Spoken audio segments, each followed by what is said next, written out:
I'm always interested to see the lengths that science deniers and reality deniers will go to maintain their delusions.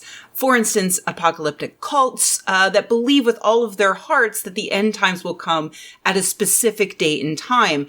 When that date and time passes, you'd think that the cult would just give it up. But no, they just decide that their prophet must have been speaking metaphorically when he said he would be back within their lifetime or whatever. Because when you build your entire identity around a particular belief, most humans can't just give that belief up, even in the face of irrefutable facts. So they change their facts to fit their belief, which eases their poor, troubled mind. Anyway, that's been happening with COVID-19. Back in January and February, the official word from conservatives was, for some reason, that it was no big deal, that it would be the exact same impact on the United States as our annual influenza outbreaks, and we should just ignore it. They stuck with that even as the virus spread like wildfire from China to other Asian countries to Europe, where it absolutely destroyed Italy. They even stuck with it as we got our first few cases here in the United States, trusting President Trump and Fox News when they told them that these cases would quickly disappear. And when they told them that governors like my own here in California, Gavin Newsom, were overreacting by listening to epidemiologists and ordering sheltering in place. I heard many reasons from these conservatives why the United States would not be like Italy. Our population is younger, they're more spread out, we have a better healthcare system, et cetera, et cetera. Well, it's been a few weeks and the evidence is overwhelming that COVID-19 is a very big deal here in the U.S. The U.S. now has twice as many confirmed cases as Italy. More than 4,500 Americans have died. We are nowhere near the apex. States like California sheltering in place have managed to help the numbers tremendously. So we won't see that worst case scenario of millions dead, thanks to the fact that in a pandemic that rises exponentially, small changes like only one state quarantining while others persisted with everyday life can have big effects. But despite that, even the Trump administration is now hoping that we only lose upwards of 240,000 people. Last year's flu season, for comparison, took 34,000 lives. To me, this has always been obviously a big deal because I trust epidemiologists to come to a sensible consensus. I put science above my ideology. For instance, if you were to ask me if I would ever want my government telling me that I couldn't go outside, I would say, fuck you, I do what I want.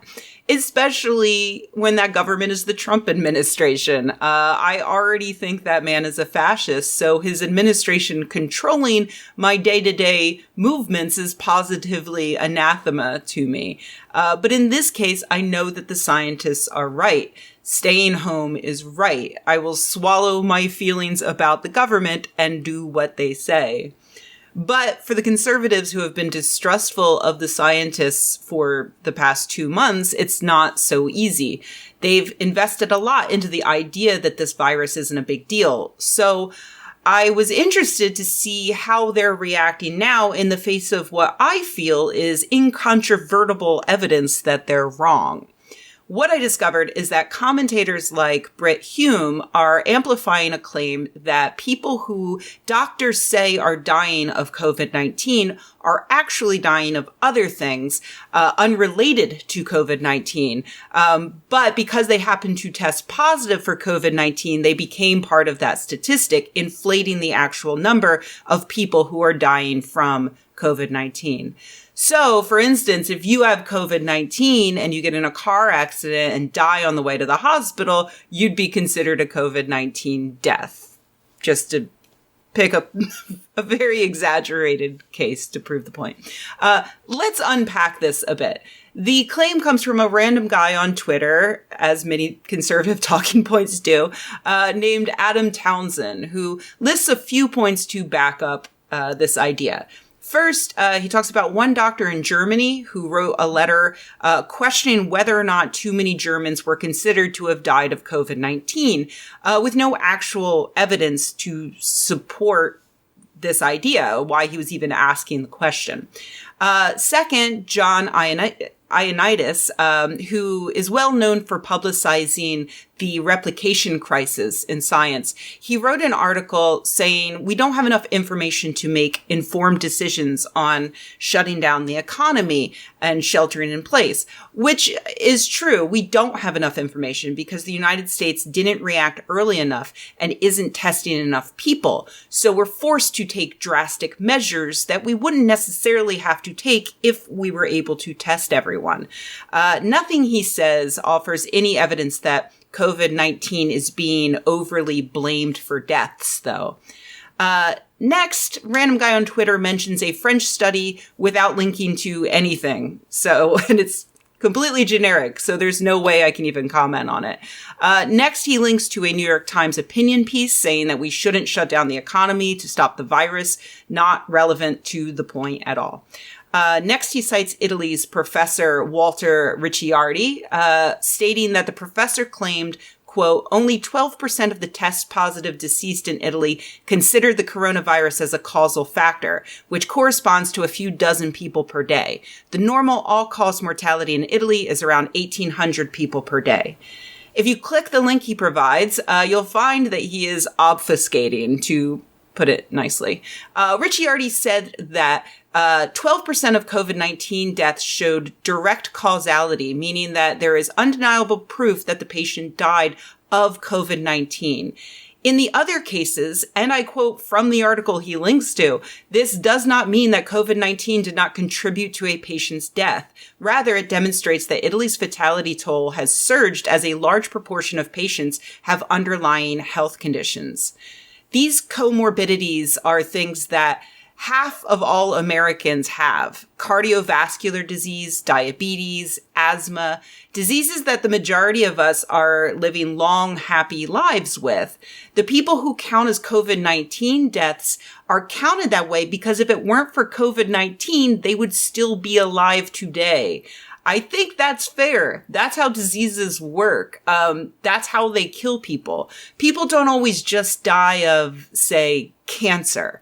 They die because their immune system is taxed, something else gets in, some particular organ fails, some infection takes over that they just can't fight, along with the cancer. Townsend's next tweet gives up the game entirely. Experts have already explained situation in Italy has less to do with coronavirus than with local risk factors, equaling extreme air pollution, mass panic, collapsed health system, curfew itself, median age of deceased is around 80 years, 99% had previous illnesses. Yes, that's exactly what we've been saying all along. The virus is deadly to people at high risk, but it becomes even deadlier if you don't flatten the curve enough to make sure that the healthcare system stays operational. Because once you overwhelm your hospitals with COVID-19 cases, suddenly people with other conditions can't get the care they need and they die. Much in the same way that viruses overwhelm the body so that then other conditions can occur that will then lead to that person's death. There's simply no evidence that doctors are failing to do their jobs and just willy-nilly labeling anyone who dies with COVID-19 as being a death caused by that. In fact, here in California, a teenager was initially thought to have died from the virus, but doctors took the time to confirm what happened, and then they publicly announced that they were wrong and that he had in fact died from other causes. That's how science works. The evidence changes the outcome, and as we get more data, we can get a more accurate picture of how the world truly is. The complete lack of preparedness and testing here in the U.S. impedes that to the point that, if anything, COVID-19 may be underdiagnosed, and it may have caused many more deaths than we currently know about. How many people, for instance, were unable to get tested, unable to afford to go to the hospital, and died at home? How many people even died in the hospital before testing was widespread? My fellow Skepchick writer, Jamie Bernstein, pointed out to me that a nursing home had 26 deaths in 1 month compared to their usual rate of 3 to 7 deaths. Only half of the deceased were tested for COVID-19. So those are the only ones that went into the statistics. But what about the other 13 people who died? We just don't know. That's why we won't actually know the true mortality of COVID-19 for another few years. You can't just look at the death certificates and come up with a number, which is what we're doing now because that's pretty much all you can do when you're right in the middle of a pandemic. I actually tried to get the total number of all-cause deaths for various states for March of 2020, but that data is very hard to access, as it should be, because we really don't need more armchair epidemiologists making our lives miserable with incomplete data. But one thing actual scientists can do in the future is look at, for instance, how many people died in New York in March of 2017, 2018, and 2019, and then compare that to how many people died last month, March of 2020.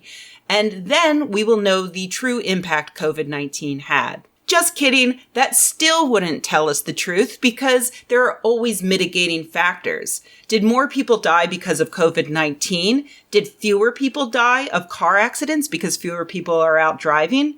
Did more people die while sheltering in place due to common accidents around the home? Did fewer people die because they were surrounded by family members who could take care of them? Did more people die because of an increase in domestic violence? This is why we have people studying their whole damn lives to be able to crunch this data. And this is why you should trust them instead of some extreme salesman gish galloping all over Twitter.